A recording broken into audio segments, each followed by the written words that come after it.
Tu me rappelles pourquoi je fais ça? Moi j'ai le chignon, Recteur fait la cuisine. C'est ton tour de laisser parler ta part de féminité.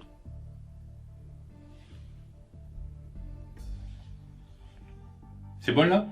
Oui, c'est parfait. Et pourquoi il fallait qu'il soit waterproof? Ah, ça c'est parce qu'on va parler de l'au-delà.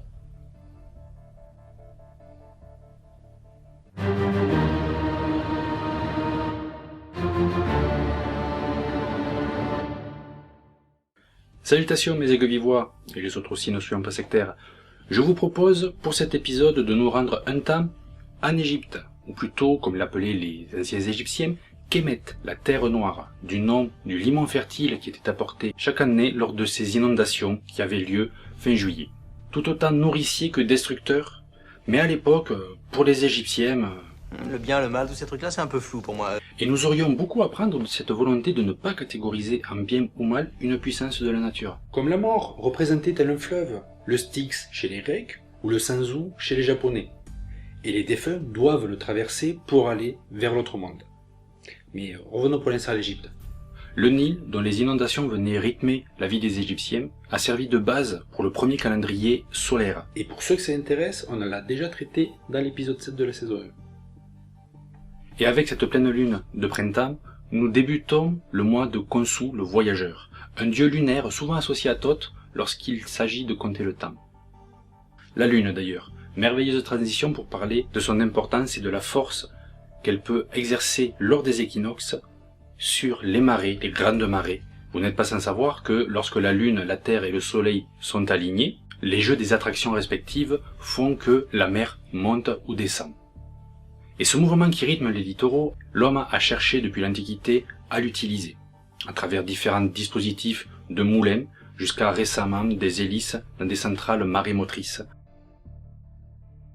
Et l'énergie des marées est tellement importante qu'elle arrive à contrecarrer, dans une soixantaine de lieux sur Terre, l'énergie même des fleuves, venant provoquer, dans les estuaires, des vagues pouvant aller jusqu'à 9 mètres et 40 km/h, par exemple dans le Kiantiang. Et ce phénomène s'appelle mascaré. Dis-moi Georges, ôte-moi d'un doute. Tu m'aurais pas fait un jeu de mots aussi pourri? Bon, avec tous les jeux de mots pourris que tu nous fais d'habitude, pour celui-là, tu vas pas nous piquer un phare, breton.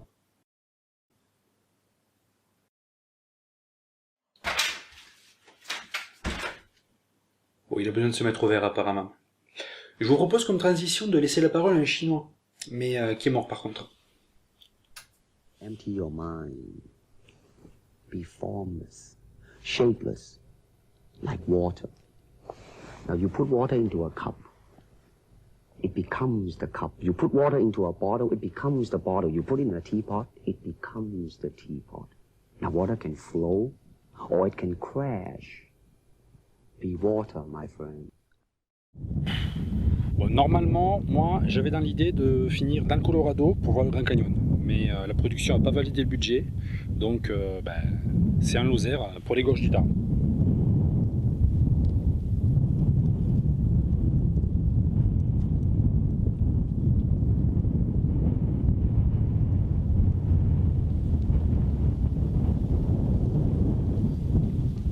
Bon, c'est déjà pas mal.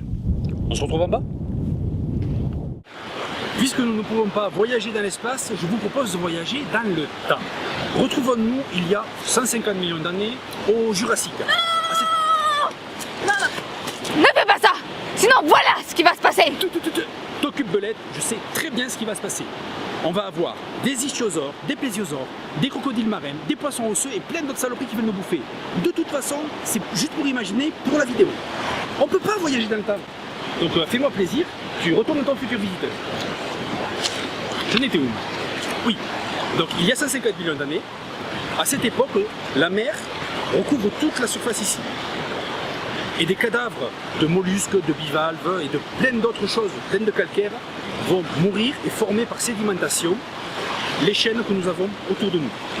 Plus tard, avec l'orogénèse et le retrait de la mer, vont affleurer ces terres qui vont petit à petit se faire éroder par, comme ici, le Tarn, qui va creuser lentement mais sûrement son lit et former ces magnifiques gorges. Et c'est là que nous pouvons retenir, encore une fois, Be Water My Friend, En restant sur son chemin, petit à petit, nous creusons notre propre voie. Je vous propose de nous retrouver au Petit Bois en avant, au Crétacé.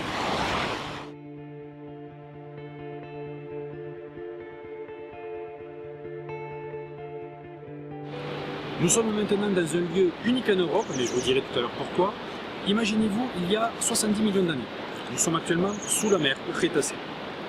Donc, comme dans le temps, les couches de calcaire se forment par sédimentation. Ailleurs dans le monde, va avoir lieu une chose qui a bouleversé l'ensemble de l'évolution.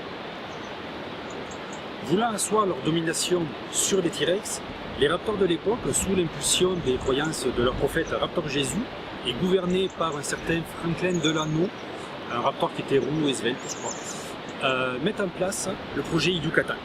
L'objectif était d'utiliser leur ferme d'élevage de tricératops pour convertir le méthane en arme de destruction massive.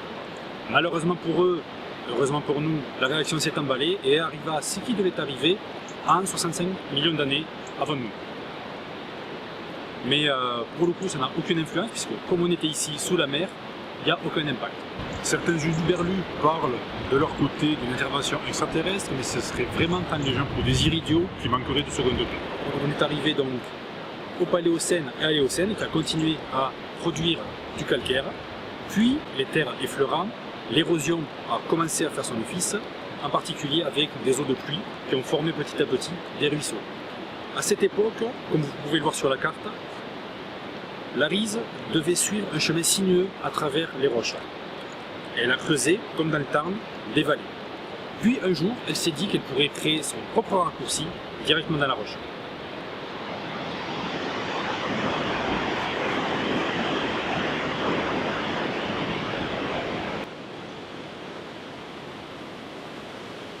Alors je vous ai dit tout à l'heure que c'était un lieu unique en Europe, il est temps à présent de vous dire pourquoi.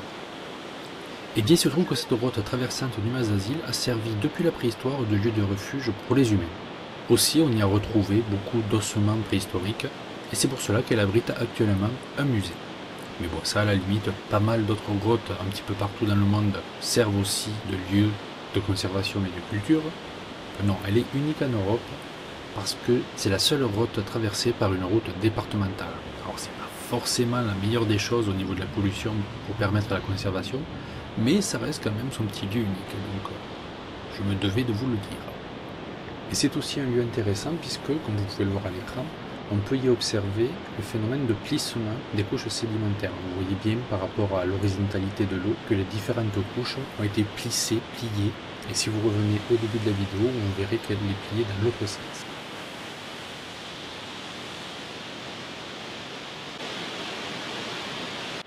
Et ainsi, de l'autre côté de la grotte, la Rise nous livre son enseignement.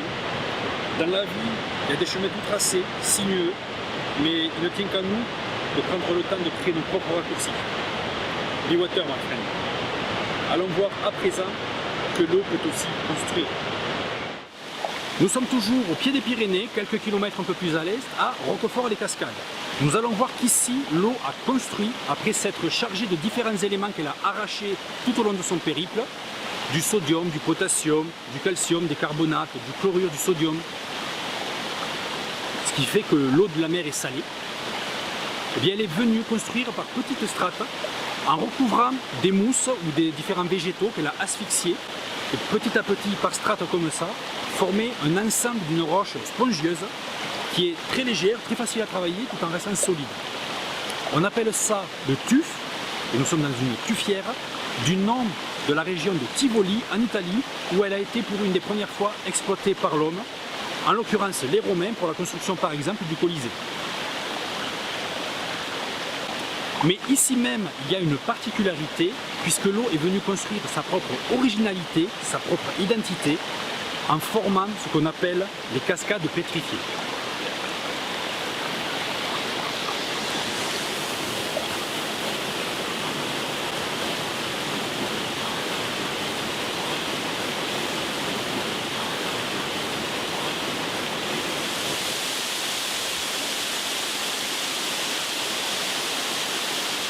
Temps à présent de terminer cet épisode, nous avons vu que l'eau, au-delà de sa beauté, peut être pour nous une source d'inspiration, et par ses actes, elle nous pousse à la réflexion. Mais nous aurons l'occasion d'en parler un peu plus pendant le live. Pour l'instant, je vous dis à la prochaine lune.